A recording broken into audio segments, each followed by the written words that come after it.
Hello, good morning to everyone. Today's our topic is parts of a cell. इससे previous video में हमने cell के बारे में पढ़ा था, डिस्कवरी ऑफ सेल के बारे में पढ़ा था, स्ट्रक्चर ऑफ सेल के बारे में पढ़ा था. आज का हमारा टॉपिक है पार्ट्स ऑफ अ सेल. तो each cell has a number of smaller parts in it. जितनी भी सेल्स होती हैं उनके छोटे छोटे पार्ट्स होते हैं, उस सेल में छोटे छोटे पार्ट्स होते हैं. Some of the parts are present in all the type of cell. जो पार्ट्स होते हैं, कुछ पार्ट्स होते हैं जो जितनी भी टाइप्स की सेल्स होती हैं सब में प्रेजेंट होते हैं. But certain parts are found only in plant cell. लेकिन कुछ पार्ट्स होते हैं जो केवल प्लांट सेल्स में ही पाए जाते हैं. The important basic parts of all the cells are. जो इम्पॉर्टेंट पार्ट्स होते हैं जो सभी सेल्स में पाए जाते हैं, हम उनको वन बाय वन यहाँ पर डिटेल में डिस्कस करेंगे. पहला है हमारा cell membrane. Every cell is covered by a thin sheet of skin which is called cell membrane. जितनी भी सेल्स होती हैं वो चारों तरफ से एक पतली सी स्किन लाइक स्ट्रक्चर्स होता है या स्किन जैसे सीट होती है जिससे वो कवर्ड रहते हैं, जिसको हम सेल मेम्ब्रेन कहते हैं. Cell membrane also called plasma membrane. Cell membrane को हम प्लाज्मा मेम्ब्रेन भी कहते हैं. The cell membrane controls. अब फंक्शन क्या होता है सेल मेम्ब्रेन का? तो cell membrane controls the movement of substance into the cell and out of the cell. अगर हम सेल मेम्ब्रेन की बात करें तो जैसे हमारे घरों में जो डोर का फंक्शन होता है, डोर से लोग अंदर एंटर करते हैं और बाहर जाते हैं, ठीक उसी तरीके से जो सेल मेम्ब्रेन होती है वो भी क्या करती है, सेल के अंदर का जो मटेरियल है, सब्सटेंस है, उसको सेल के बाहर जाने से रोकती है और बाहर के सब्सटेंस को अंदर आने से रोकती है. The cell membrane protects the cell and also gives shape to the cell. जो सेल मेम्ब्रेन होती है वो क्या करती है, प्रोटेक्ट करती है सेल को और एक शेप, पर्टिकुलर शेप देती है किसी भी सेल को. Okay. Cell membrane is the living part of the cell.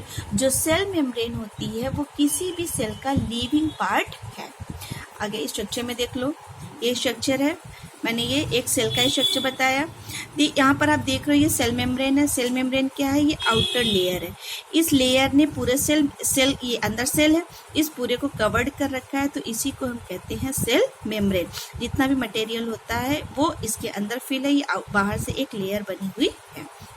Next है हमारा साइटोप्लाज्म. साइटोप्लाज्म क्या होता है? Cytoplasm is a transparent jelly like material which fills the cell between nucleus and cell membrane. Cytoplasm जो होता है वो एक ट्रांसपेरेंट जेली लाइक सब्सटेंस है, मटेरियल है जो पूरी सेल के अंदर फिल रहता है. Most of the chemical reactions which keep the cell alive take place in the cytoplasm. Cell को लाइव रखने के लिए, जीवित रखने के लिए जितनी भी केमिकल रिएक्शंस होती हैं वो सारी साइटोप्लाज्म के अंदर ही होती हैं. The various structures present in the cytoplasm of a cell are called organelles. इसके अलावा साइटोप्लाज्म में बहुत सारे छोटे छोटे स्ट्रक्चर्स पाए जाते हैं जिन स्ट्रक्चर्स को हम ऑर्गेनेल्स कहते हैं. फिगर में आते हैं, ये आप देख रहे हो डॉटेड ब्लैक डॉटेड दिख रही हैं आपको. ये जो डॉटेड है ये हमारा साइटोप्लाज्म है. ये एक लिक्विड है, ये जेली लाइक होता है, चिपचिपा पदार्थ होता है. इसके अंदर आप देख रहे हो छोटे छोटे से स्ट्रक्चर, बहुत सारे स्ट्रक्चर्स दिख रहे हैं. इन स्ट्रक्चर्स को हम ऑर्गेनेल्स कहते हैं. ओके. बहुत सारे स्ट्रक्चर, जैसे ये देखो स्ट्रक्चर है माइटोकॉन्ड्रिया का, तो ये भी क्या है, एक ऑर्गेनेल्स है. इसके अलावा ये छोटे छोटे आपको वैक्यूल्स दिख रहे हैं सर्कल्स, ग्रीन सर्कल में, ये भी क्या है, ऑर्गेनेल्स है. तो इनके बारे में हम आगे डिटेल में पढ़ेंगे. नेक्स्ट है हमारा न्यूक्लियस. न्यूक्लियस क्या होता है? Nucleus is a large spherical organelles. Nucleus जो है एक लार्ज बड़ा सा स्फेरिकल गोलाकार ऑर्गेनेल्स है, present in all the cell, जो कि सभी सेल्स में प्रेजेंट होता है. In animal cell, nucleus lies in the center of the cell, whereas in plant cell of the nucleus may be on the near of the edge of the cell. कह रहा है जो animal cell होती है उसमें जो nucleus होता है वो सेंटर, सेल के सेंटर में पाया जाता है, जबकि प्लांट सेल में ये किसी भी कॉर्नर में पाया जाता है. Okay. Nucleus is the largest organelle in a cell. जो न्यूक्लियस होता है, जितने भी सेल के अंदर ऑर्गेनेल्स होते हैं उनमें ये सबसे लार्जेस्ट होता है. Okay. Nucleus controls all the activities. अब न्यूक्लियस का फंक्शन क्या होता है, तो nucleus controls all the activities of the cell. जो न्यूक्लियस होता है सेल के अंदर जितनी भी एक्टिविटीज होती है वो सभी को कंट्रोल करता है। The transmission of characteristics from the parents to the offsprings is called inheritance. इसका काम, मेन वर्क जो होता है न्यूक्लियस का वो क्या होता है, ये ट्रांसफर करता है कैरेक्टरिस्टिक्स को पेरेंट्स से उनके ऑफस्प्रिंग्स में। ऑफस्प्रिंग्स बोले तो उनके संतानों में। Nucleus plays a role in inheritance. Nucleus एक इनहेरिटेंस में एक रोल प्ले करता है। Nucleus contains thread like structures called chromosomes. Nucleus के अंदर थ्रेड लाइक धागे जैसा स्ट्रक्चर्स कुछ दिखाई देता है जिनको हम क्रोमोसोम्स कहते हैं। Chromosomes contain genes. जो क्रोमोसोम्स होते हैं उनमें जीन्स पाए जाते हैं। The nucleus also contains a tiny round structure called nucleolus. इसके अलावा न्यूक्लियस के अंदर एक राउंड शेप का स्ट्रक्चर दिखाई देता है जिसको न्यूक्लियोलस कहते हैं, लेकिन न्यूक्लियोलस को डिटेल में आप हायर क्लासेस में पढ़ेंगे, इस क्लास में आपको इसे नहीं पढ़ना। The nucleus containing chromosomes and nucleolus is bound by a membrane called nuclear membrane.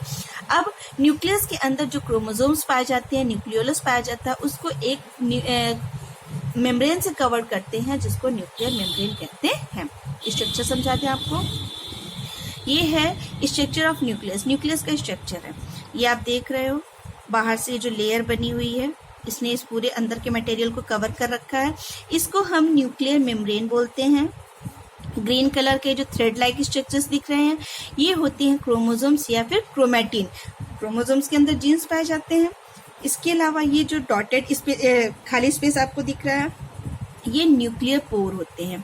ये साइटोप्लाज्म जो सेल होती है, सेल के बाहर साइटोप्लाज्म साइटोप्लाज्म से जो चीजें न्यूक्लियस में जानी होती है, न्यूक्लियस से जो चीजें बाहर जानी होती है वो इन पोर्स के द्वारा बाहर जाती हैं।